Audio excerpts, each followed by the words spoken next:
Yes mga ma'am and sir, no? Para sa mga mamimili ng e-bike, no? Ito na po yung e-car natin. Kapag bumili kayo ng e-bike, kailangan piliin nyo yung multi-award winning company, no? Kasi kapag pinili nyo yun, katulad ng Nakayama Company, hindi kayo magsisisi doon, no? So katulad ito, may mga solar na sila na mga unit to sa warehouse.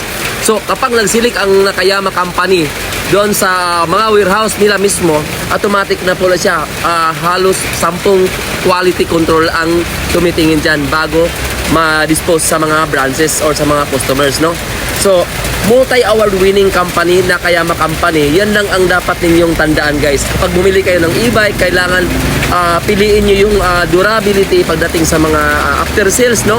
So, kailangan tingnan kung ito ba yung may mga legit mga technician doon sa mga branches, kasi yan ang talagang after sales ang kailangan, no? Katulad dito mga e-car natin ngayon, may mga ano na to, may mga naka-upgrade na po yung mga battery, may mga aircon, ganoon.